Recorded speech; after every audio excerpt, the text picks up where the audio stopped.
Oo,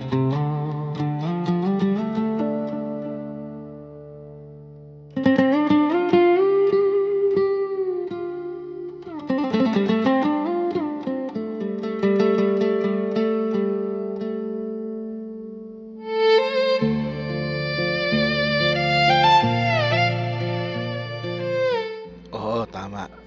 Ako 'yan nakikita niyo nasa ilog at malamang nagtatanong kayo bakit ako nasa ilog at ano ang ginagawa ko diyan. Well, panoorin natin ang video ito.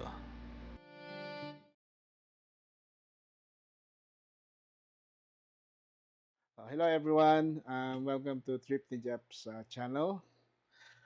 Um, sa previous episode, kinapansin nyo, yung regarding din sa may Iba Zambales ride namin with my family. Pansin nyo, yung ending nun is somehow hanggang dun lang sa tulay. At mapapansin nyo, wala nang drone shot.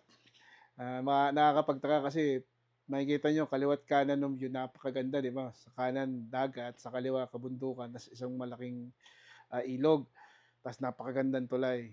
And usually, lahat ng mga dumadaan na vloggers doon is merong drone shot. Doon sa time na yon, actually, nakaplan na ako mag-drone shot. Kaya lang, nung nag-drone ko, pinalipad ko yung drone, biglang nag-crash landing. As in, paahon pa lang siya nag-crash landing na. So, imbis na magkaroon ako ng drone shot, nagkaroon ako ng crying shot.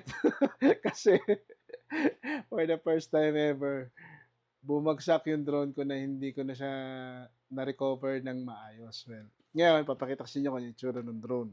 Okay? So, yung drone na gamit ko is, ano lang, Potensic na Atom. Hindi to yung DJI na mamahalin na ginagamit ng mga vlogger kasi bago lang naman ako nagba-vlog. This January ko lang siya sinimulan. Pero ito, napili ko to last year. Eksakto 1 year siya nung March 30 or basta katapusan ng March ng 1 year siya. Then nangyari yung incident is around April, first week ng April, basta nung mahal na araw. Yun, nag 1 year naman siya. Pero binili ko to is para makapag-practice nga ako ng palipad ng drone. Kasi kung bibilin ko is yung mamahalin agad kagaya ng DJI, tapos hindi pa ako marunong gumamit, sayang naman, di ba? So, nag-decide ako na dito muna. So, sa lahat ng mga beginners drone, ito yung masasabi kong reliable siya. So, habang nagpa-practice ka, at the same time, makakakuha ka ng magandang footage. Kung napapanood nyo naman yung mga footage ko ng mga drone shot, ito yung gamit ko nun. Ito lang yun. So, yun, papakita ko sa inyo. So, then, papansin nyo rin, di ba, yung gamit ko ng mic, hindi siya DJI. Ito ay Boya. So, budget-friendly ng Boya mic din to. Works like DJI. Pero syempre, iba yung may pangalan ng DJI. Kasi pag may mga DJI ka na mga camera, so lahat yung magpa-function. Ito, hindi ko pa nasusubukan na i-link to sa ibang camera eh. So, ngayon, nakalink siya sa iPhone ko, which is yung gamit ko na camera ngayon, para maganda yung audio ko kasi yung surroundings kasi maingay, like we have dogs. Okay, so simulan na natin. So ito yung nangyari doon sa drone ko. Ito yung bag niya, no? So pag binili mo siya, may kasama na siyang bag. Then, dalawa kasi yung variant niya. Meron siya yung drone lang at saka yung mismong remote tas isang battery. So hindi ko alam kung meron kasamang bag yon. Sa akin kasi binili ko yung parang adventure pack ng DJI, yung kompleto siya with bag, tapos meron siyang tatlong battery, tatlo to. Mamaya ko ikwento kung bakit ang dalawa na lang nakita nyo. Then meron siyang sariling charger, then USB, ayan pa bang kasama nito. Tapos sa pocket niya, meron siyang mga extra na mga propellers. Yan. Tapos meron din siya isa pang USB dito pag charge ng controller. Lalabas natin lahat. Okay, so yan. Sana nakikita nyo. Controller, yan. Tapos yung spares niya na mga, yan. Bawas na kasi nagamit ko na rin. At mamaya, kikwento ko sa inyo bakit nagkabawas-bawas. Okay, so yan. Hindi mapansin nyo, may mga lockdown na kasi mga nagamit ko na eh. Then, kasama siya screwdriver. And then, spare na USB para sa remote. And then, itong bag sa loob, yan. Tapos, ito, pwede mo tanggalin. Tapos, siyempre, lastly, yung mismong drone, na ito na yung itsura niya.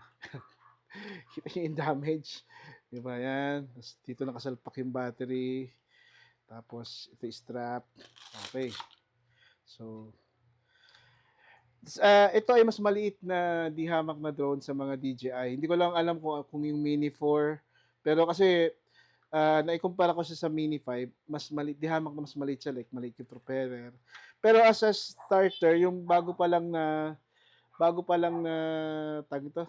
bago pa lang na nagba-vlog, okey na 'tong ano, okey na 'tong starter. May mga ano pa, oh, kita niyo? Nakikita mo yung ano, ayun, oh,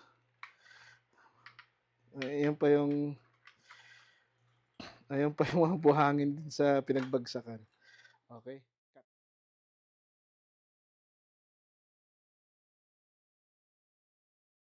Okey, so 'yan. So yung mismong ano, ito maganda 'tong ano, ito kasi yung cover ng sensor niya. So meron 'tong tatlong battery like I said. Yung during that time, siyempre nakakabit siya, ta's nung ni-recover ko na siya, sa ilog kasi siya bumagsak. So hindi ko alam, eh, parang siguro nakalas yung 'pag flight kasi pa gano'n usually 'pag nagdo-drone ako, nakatingin sa'kin then siyempre ilalayo ko, gumaganon yung drone. Siguro pag gano'n niya bumitaw yung battery, bumagsak. Well, by ano siguro fault ko rin kaya hindi ko sinecure na talaga nakadikit siya. Then, itong drone wala namang masabi dito kasi as a beginner maganda yung kuha niya. Marami nga nakakapagsabi sa'kin ng mga friend ko tsaka yung mga nanonood din na, "Ang ganda naman ng mga drone shots mo." Pero ito lang yun.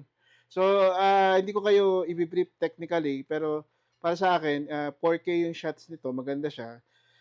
Pero hindi siya kagaya nung mga ginagamit na talaga ng vlogger na meron siyang, tawag dito, meron siyang, yung ano ba tawag dun, yung may obstacle sensor, wala siyang obstacle sensor. Meron lang siyang sensor pagbaba mo, pero return siya, mga gano'n. Tapos 6 kilometer yung layo nito. Minsan napapalipad ko 'to, hindi ko na nakikita, eh. So 'pag gano'n, 'pag hindi ko na siya nakikita, ang ginagawa ko pinipindot ko lang yung home, bumabalik naman siya. 'Pag natatalon ko na siya, kokontrolin ko na ulit. Kasi 'pag, nagpapalipad ako ng drone, sinusulit ko yung lipad niya kasi ito ay mayroong 32 minutes na flight. So sa 32 minutes na yun, ginagamit ko yung 20 up to 25 minutes na flight time na, ta's yung the rest para sa pagbalik ng mismong drone. So nasubukan ko na 'to as in super taas, halos hindi ko naman siya matanaw. Usually kasi ang basic 'pag bago ka nagpapalipad ng drone, kailangan tanaw mo siya. Eh, sa liit niya kasi, so 'pag lumalampas na ako ng mga almost 2 kilometer, nasubukan ko 'yun, talagang 2 kilometer, mase-sense mo naman dun sa may screen na ayun, hindi mo na siya matanaw. Anyway, yung ito kagaya ng ibang gimbal na ginagamit, ito ay merong 3-axis gimbal din. So 'yan. So ngayon kasi, dati ano 'yan, mula nung nag-crash, 'yun hindi ko na siya malikot. Tapos nawala yung cover dito, 'yan, ta's nabasag. Ayan, may mga buhangin pa, oh. Nakikita niyo ba? Nakikita mo sa camera? Ayan, buhangin dami. Okey, oh, ayun, oh. So, naawa nga ako, eh. So, sa performance wala akong problema. So, okey siya. Tapos, nabili ko 'to last year, sa Lazada or sa Shopee ng naka-promo siya, eh. 22,000 yung original niyang price, nabili ko siya ng 18 something. At siyempre hindi ko naman siya ni-straight, so hinulugan ko siya. So, parang yung na-discount ko, bumalik lang ulit dun sa original price. Pero napakasulit niya para sa mga beginner. Kasi para sa akin, hindi mo kung nag-aaral ka pa na magpalipad ng drone, mas maganda ito, long lasting yung battery at the same time, hindi masakit sa bulsa kung talagang kasi 20,000 din yun, eh. Pero hindi siya kasing sakit nung mga talagang mamahalin na worth 35,000 pataas, yun hindi ko talagang hahagulgol ako nun 'pag nag-crash landing yung drone ko nun. Eh, eto yan, so worth the price naman 'to.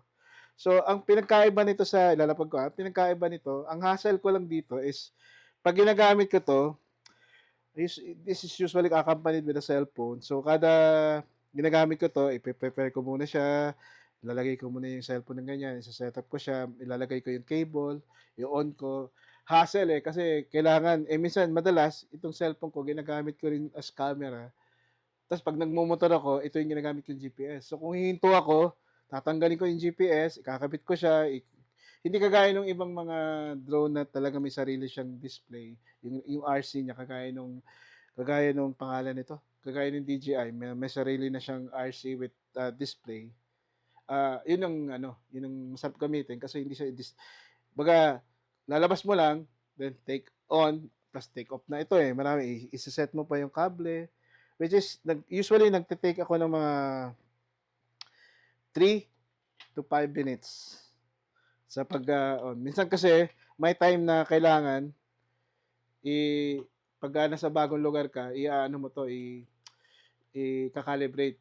So, pagka-calibrate kasi nito, iikot na ikot mo 'to, gano'n, gano'n. So, yun yung calibration niya. Minsan pati yung remote, 'yan. So, ang nangyari sa'kin nung that day na yun kaya medyo nalito ako kasi bago ko siya dahil nasa bagong lugar ako, so kinalibrate ko rin siya. 'Pag kina-calibrate mo kasi yun, kasi ang naalala ko lang, basta ginanyan ko lang yung battery. Tapos, bago ko paliparan sabi niya calibrate ko na. So, ginanyan-ganyan namin, eh. So, 'di ba, kung maluwag yung battery, definitely mahuhulog, eh. So, ayun, nagulat ako nahulog siya. Parang kasi nawala, eh, hinanap ko yung battery hindi ko na nakita. Ah, Papakita ko sa inyo sa ano, after nito, yung kung ano yung kaganapan nung araw na yun. Anyway, 'yan. So, yun. Tapos, yun nga, isa sa problem ko lang dito 'pag, medyo marunong-runong ka na magpalipad is mapapansin mo na yung screen ng cellphone mo is hindi na enough dun sa paningin mo. Kasi siyempre lalawak na yung bird's eye view nung kuha ng drone. So, parang hindi mo na minsan nakakalimutan kong i-record, eh. Nakakalimutan kong pindutin yung record. Ang ganda nung ano niya, yung nakikita niyang view, hindi ko na-record kasi minsan tirik ang araw, so nakakasilaw. Hindi ko nalaman, palipad ako ng palipad, di pala naka-record. So, yun lang naman ang ano rito, wala siyang obstacle at wala siyang sariling display, nagre-rely siya sa cellphone. Okay? Tapos yan. Sinubukan ko 'tong lagyan ng tablet para mas malaki yung ano, kaya lang yung mga kable maiksi. Ta's minsan hindi nade-detect nung tablet yung device. So, para lang siya nagcha-charge. Okay. So, yun yung nangyari. So, sabi ko nga, pasalamat din dito dahil dito actually dahil sa drone na 'to medyo sineryoso ko yung pagbo-vlog ko kasi napapanood ko yung drone shot na ginawa kong practice nung mga unang buwan na bili ko 'to, magaganda. So, sineryoso ko na siya. Ngayon kasi 'pag nagvo-vlog ka, hindi puwedeng nag-adventure vlogger ka, so mag-a-adventure ka, pangit yung kuha nung nakamotor ka lang or cellphone lang or ano lang. So, mas maganda pa rin na lalagyan mo siya ng aerial shot na galing sa drone, okey? Kaya yung sa Zambales trip namin, ah, yung end nung video hanggang dun lang sa tulay, as in dun lang, wala na kasi after nun wala na akong drone, parang nandun pa rin yung lungkot na iniisip ko, "Shit, wala na akong drone." Yun, ang balak ko nun, after nung tulay makuha na ko siya ng drone shot, lilipat kami dun sa may Clark kasi meron dong kalsada na uphill din. Dun mapapalipad sana akong drone dun para makuha naman yung dagat nung Subic. Kaso wala na, eh, nalungkot na ako, eh. Wala na yung drone ko, my faithful drone. Yan, yan yung sira niya. Tapos, nung una 'to, nakakapit lang ng gano'n sa semento. So, nag-iisip ako kung paano ko kukunin. Nung finally nakakita na ako ng way, nakita ko na siya lumalangoy na dun sa ilog. Yun, tapos nakita ko wala na yung battery. Ayun, so ngayon, babay na siya. Next week pupunta kami ng Cebu, so hindi ako mapakali kasi yung sa province namin kung saan ako lumaki, maganda kasi yung island sa Olango Island. So, minsan lang kasi kami mapasyal dun, kaya pinilit ko talaga magka-drone. So, salamat sa pamangkin ko na si Rapidog Bulldog. Hanggang sa case niya nandun yung dumi nung drone. Ayun, nandun, eh, hindi ko lang kung kita niyo o hindi, pero sige ano ko na lang, pangalan nito, pagpag ko na lang. Ayun, oh, grabe. Kasi, pagkagaling do'n sa ilog, wala, hindi ko na siya ginalaw, eh. Parang nandun pa rin yung ano ko, eh, sama ng loob ko na nawalan ako ng drone. Kasi importante sa'kin 'tong drone na 'to, eh. So, marami akong natutunan sa drone na 'to kung nakailang crash na 'yan, eh. Kasi yun talaga yung una mong matututunan kung paano ka umiwas sa pagka-crash ng drone. Ito siya lahat ng nagturo sa akin nun kasi minsan, papaliparin ko, hindi ko namamalayan meron ng obstacle sa taas, so mauumpog siya, babagsak, yun kaya niya pa, yun yung huling-huli na hindi niya na kinaya. Anyway, so pagka dala-dala ko 'to, liligpit ko ganyan lang, 'to, dito, tapos 'to, liligpit natin. Dahil, pupunta kami ng Cebu, so pinilit ko talagang magkaroon ulit ng drone. Ngayon nung, by mid ng March, nag-announce si DJI na maglalabas siya ng bagong drone, which is yung Lito X1 tsaka Lito na standard. Nung time na yun wala siyang, tawag dito, wala siyang iwan natin 'to, kasi iko-compare ko, mamaya itatabi ko muna rito.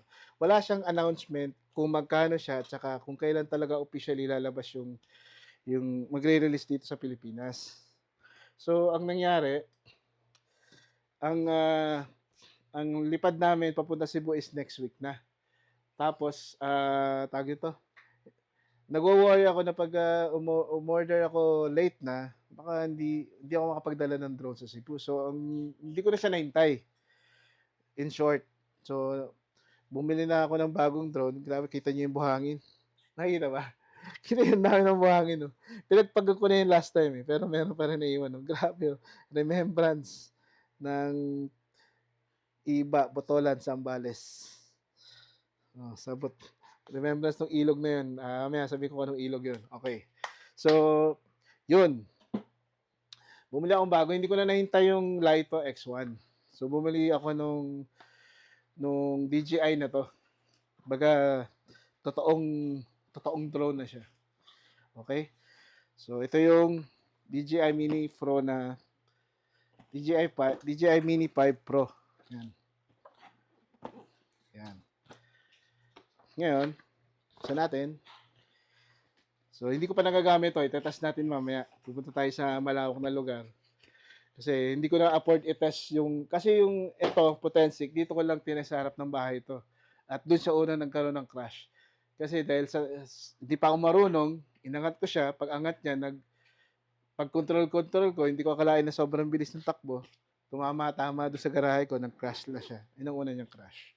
So itong, 5 Pro, ang kasama nito is, RC2. Ito yung may display na siya, oh.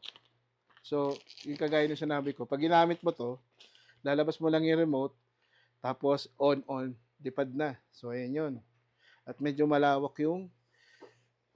hindi naman siya gano'n kalaki, pero iba yung dating dun 'pag binuksan mo, eh, kaysa sa cellphone. Kasi sa cellphone may mga naglalabasan na kung anong may text ka, may na-receive, may tawag, minsan sisingit dun, eh. Minsan 'pag may napindot ka na ibang pindutan, lilipat siya ng ibang menu. Like kung may naka-open ka na app, Facebook, biglang magaganon, eh. So, nadi-disconnect yung drone. Tapos ang kasama pa nito, ito yung mismong drone, 'di ba? 'Yan, 'yan. Ayan yung mismong drone. Ito nagpo-fall pa rin siya sa category na 250 grams. So, hindi mo kailangan ng based on sa hindi mo kailangan ng license to fly kasi hindi siya more than 7 kilo, eh. Ito yung battery na kasama niya. So, mapapansin niyo nilagyan ko ng guhit kasi para alam ko kung ano yung mga una kong ginamit. So, 1, 2, 3, et cetera. Tapos, may kasama siyang box dito. Ang laman ng box ay yung dito, hindi ko alam kung ano yung nakalagay dito, pero wala siyang laman. Yan. Ang laman ng box, actually, yung laman ng box, dito nakalagay yun. Ilagay ko lang sa loob. So, ang laman ng box ay yung extra propellers niya. Yan. Yan. Tapos, 5 extra propellers, tapos yung charger, ay 6 pala. Tapos ito is yung filters. Okay, so ayun yung pinagkaiba nung medyo pang mid-range na vlogger or mga talagang nagba-vlog na. Ito na yung madalas na ginagamit. Actually, Mini 4, ito, nung lumabas yan, dumama rin ito. Yan. So, itong filter, meron 3 kulay, pero hindi ko alam kung sa ngayon magagamit ko na ba to or hindi pa. Kasi sa ngayon, palipad drone pa lang ang medyo ko, eh. So, sa filters yan, ito yung isa siguro sa kasi kinakabit ko diyan sa ano, para iba-iba yung iba-iba yung, theme nung kukuha ng picture, yung kulay. Okay, sa ngayon, as in aminado na ako hindi ko pa magagamit masyado 'to kasi, hindi ko pa gano'n ka-ano yung mata ko sa kung anong difference ng mga color grading. Okay, so ito lang yung laman nun. Ito worth nito is 3 times na price nitong Potensic Atom. Sa ngayon ito ay nagko-cost ng around 61,300 something. Okay, so kumpara dun sa 20,000. Ngayon, maraming tatanong, bakit hindi kasi yung Lito X1? So kagaya nga nung kanina, hindi I think until now, galing ako kahapon sa DJI store sa festival, wala pa rin silang display nung Lito 1. So hindi na talaga ako nagpumilit maghintay nun kasi gusto ko ma-practice muna yung unit bago ko dalhin sa Cebu. Para 'pag pinalipad ko at least may idea na ako paano siya i-handle. Okay, so in comparison, so itsura pa lang nung ano, nung drone, iko-compare ko, tanggalin ko 'to, 'to, tatanggalin ko yung cover nung ano. So iba talaga, iba yung itsura talaga nung ano, iba talaga itsura nung pangalan nito, nung premium na drone. Mako-consider ko premium na 'to kasi ang mahal, eh. So ayan yung itsura ng drone niya, 'yan. So eto, gaganyan niyo, 'yan. So eto ang feature pa nga nito kapag binuka mo yung mga paa niya mag-o-on na siya, eh. So yung itsura niya. Okay. So ilalabas natin yung isa ulit, yung si Potensic para makita niyo yung difference. Para dun sa mga gustong mag-decide kung bibili sila ng mumurahin lang or ito na mismo or yung sinasabi kong Lito. Wala akong mai-compare. So kita niyo yung sinasabi kong the difference, yan. Okay, so bubuka ko. Ito, yan.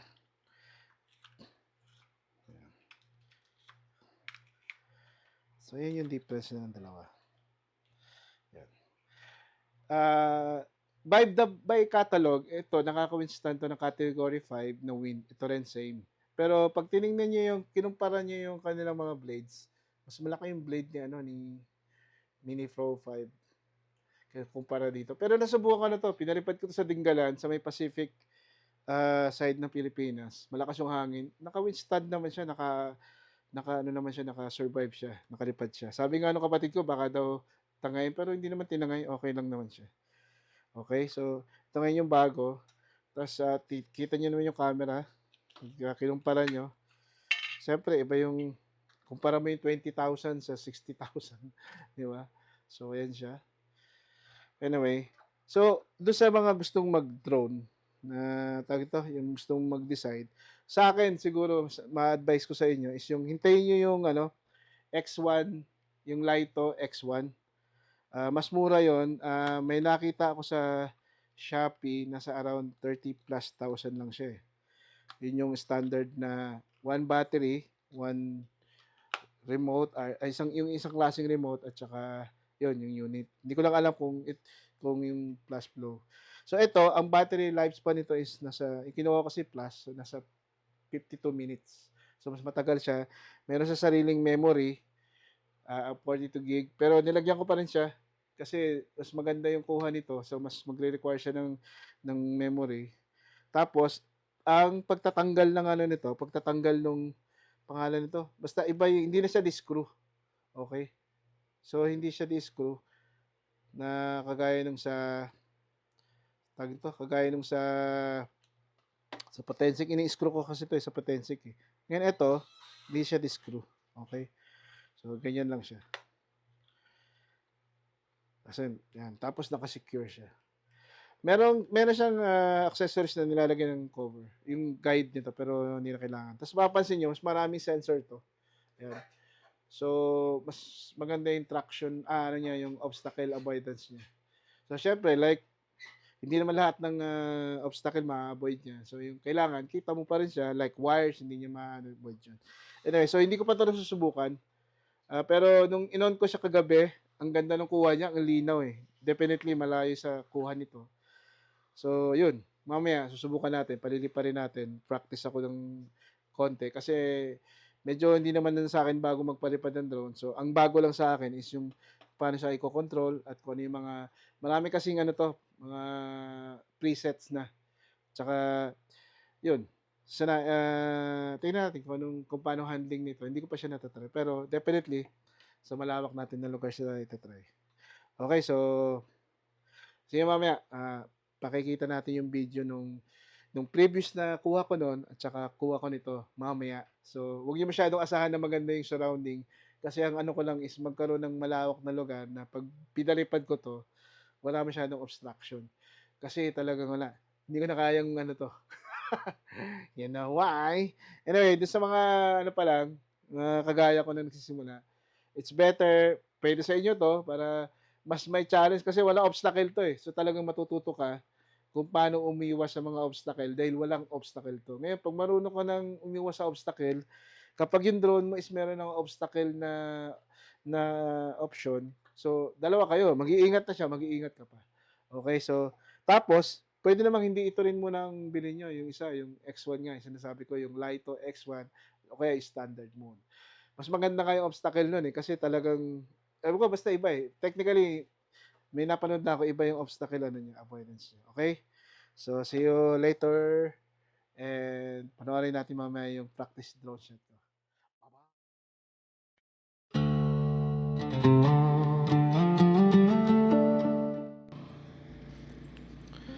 Ngayon, panoorin natin yung kaganapan. So, yan na yung nahulog na yung drone ko. Naghahanap na ako ng kung saan ako puwedeng bumaba kasi mataas yung ilog, eh. So, ta's pa-slope yung gilid. So, wala ring hagdanan. Ta's nakita ko nga diyan sa gilid ng tulay na yan, parang merong kasya yung tao na parang puwede bumaba, kaya lang nakakatakot kasi 'pag nagkamali ka, hulog. So, dalawa na problema, hulog na yung drone, hulog pa yung pilot. So, hanap ulit ako, hanap. Ayan, tingin-tingin ako doon. Tapos, ah, kasi nakakita na ako. Pagtawid ko sa kabilang side, nakakita na ako ng madadaanan. Mamaya makikita nyo. So, ayan, nakatawid na ako sa kabila na yan. Tapos, hinahanap ko na nga yung drone. Parang, nung una nandiyan yan sa nilalakaran ko, eh. Diyan lang siya nakapwesto. Diyan ko siya unang nakita, parang kumakapit pa siya, eh. Ayan, dito. Alam ko tuturo ko yan. Ayan. Kasi nakita ko na nga siya. Ayan, dyan yung tinuturo ko. Doon siya nakakapit sa slope na yun, sa may anino ko. Tapos nung pagbaba ko, nagulat ako. Nasa tubig na. Ayun kung nakikita nyo. Ayun, sa baba, yun yung puti na yun. Tapos, kausap ko nga yung guard dyan. Tatanong ko kung malambot ba yung lupa ng ilog. Kasi pag tinignan mo siya, parang pag apak mo, lulubog ka, eh. So, iniisip ko kung paano ko gagawin. Maghuhubal ba ako ng pantalon, no? So, basta habang naglalakad ako, nag-iisip na ako kung paano ko gagawin pagbaba. Tapos yun na, ano kong napagdesisyonan, babain ko na nga kasi wala naman akong choice, eh, bababa talaga. Ayan. Ayan. Kahabang kausap ko pa rin yung guard. Nasabi ko pa rin na nagkukwento siya, eh, na sabi niya, "Sir, hindi lang first time may nahulog na drone dyan, pangatlo ka na." Tapos sabi nung guard, "Dyan mismo." Kaya tinuturo ko, "Dyan mismo din?" Oo, sabi niya, "Dyan mismo sa spot na yun, sir. Dyan din nahuhulog. Pangatlo na yung drone mo." So, yun. Yun na. Dito, inubad ko na nga yung sapatos ko para makalubog sa tubig. Subukan ko muna kasi sabi ko, inisip ko subukan ko muna lubog. Kasi mukha naman talaga mababaw, eh. Pansin nyo, kita na yung lupa, eh. Ang wino-worry ko lang is kung lulubog. Eh, sabi nga ng guard, "Sige sir, hindi ka lulubog dyan. Matigas yan." Kasi parang solid na siya sa tagik na yan. Oh, yan, lakad ako. Nakikita ko na yung drone dyan, eh. Yan, unti-unti. Pero kinakapa pa rin kasi baka mamaya lumubog ako, eh. Pag lubog ko, hindi ko na alam ang tansya kung gaano kalalim kung sakaling lulubog. So, ayun. Swerte naman, kahit mabigat ako, hindi lubog. At ayan, nakakita ko na si Mr. Droney. Kawawa naman, eh. Basag-basag, eh. Basag yung parang sa antena niya, yung sa harapan. Tapos wala na yung battery. Hinahanap ko yung battery, eh. Ayan, eh. Wala akong makitang battery sa kung saan, eh. Nainisip ko kasi feeling ko nahulog siya bago dyan sa semento. Dyan nahulog. Siguro tumulbog-talbog. Tapos yun, hindi ko na alam kung saan napunta. Ayan. Kaya kinakapa-kapa ko pa doon sa may malalim na part kasi maborak, eh. So hindi ko makita ilalim, so kinakapa ko ng paa ko. Yun, kinakapa ko siya, tapos wala akong makita eh. Parang naiinis ako pagka hindi ko makuha sa yung battery ba, sayang din eh. Kasi parang feeling ko nung una parang baka may possibility pa na magawa, so at least ma-recover ko rin yung battery. Battery naman nyo okay lang mabasahin eh, kasi patuyuin mo lang, pwede na magamit ulit. Tapos yan, so yan, hindi talaga mapakali. Hinahanap ko talaga yung battery. Desisyon na ako, sige balik na nga ako, makabay na sa battery. Yan. Pero hinahanap ko pa na siya sa point na yan, kasi tinitingnan ko nga, ang alam ko talaga bumagsak siya sa slope, so tatalbog lang yun dyan lang sa area na yan. Yan, so kaya bumalik ulit ako, second, hindi ako mapakali. Tapos ng part na yan, sabi ng asawa ko yung nagbibideo, sinisenyasan nga ako na tigilan ko na, hayaan ko na yung battery. So yun, kaya hinayaan ko na yung battery. Tapos dumiretso na ako, umakyat na ako. At tinitingnan ko na yung drone. Basag-basag na, puro buhangin. Yun, na-recover ko siya pero hindi na maayos, wasak-wasak na. Wait lang. Oh. Ayan po si Papa. Kaso against the light eh. Ngayon dito kami. Nahulog si John. Ito yung drone niya. Nawala yung battery pack. Tapos parang may ano na din yung gimbal. Sila si boss. Yung pala magdan pala dito. Unahin niya lang ang attack. Ayan na si boss. O, pag-focus ka.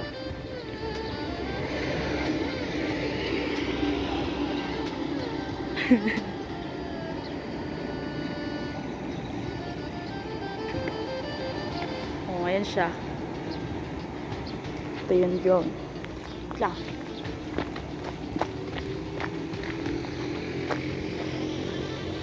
Ito yung view. The briefing. Babay na sa akin Facebook. Oh. Nahulog yung battery. Kaya pagkatas yung gano'n, patay siya. Oo. Sakto, nag 1 year siya. Kasi napili ko to March last year. Sakto 1 year. Oh. Goodbye to you, drone. Hmm. Hindi ko alam kung ma-repair pa to. Parang mahirap na nga din eh. Hindi ko alam eh. Anyway, sige. Goodbye muna sa kanya ngayon. And, balik. For the sake of the viewers. Kaya, gawa tayo. Anyway, yan, ganda ng kulay. Kita nyo. Tapos wala na akong punta. Hmm? Pag-i-grab din.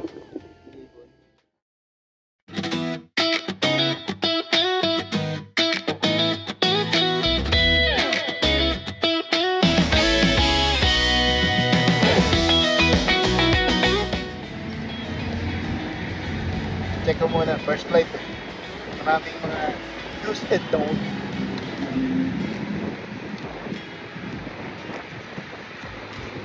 Ali, first flight ng bagong drone. Tingnan natin kung magka-crash. Nalala ko tuloy yung first time ni ate. Pinalipad niya yung drone. Naka-rubber na ba, Ben? Start na ba?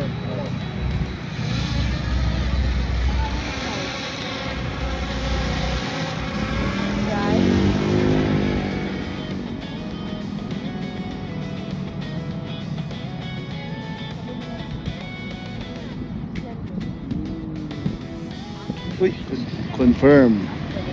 Okay. Nasaan na siya?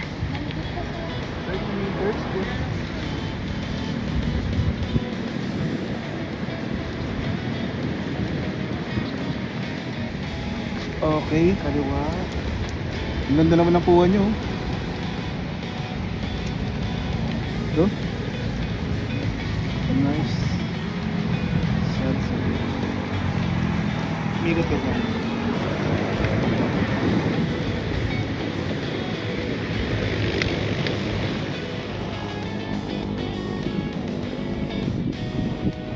Tingnan natin kung baba.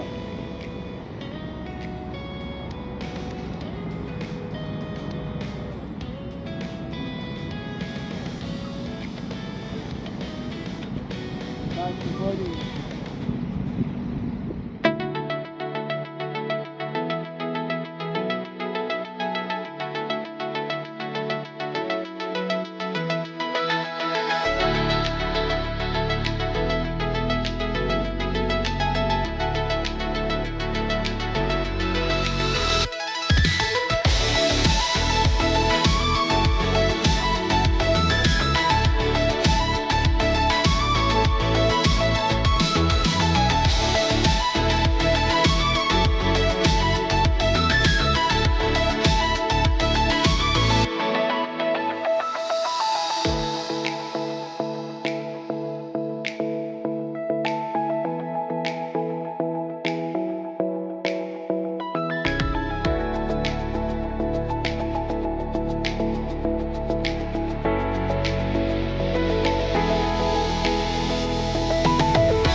At hanggang dito na lang ang today's episode.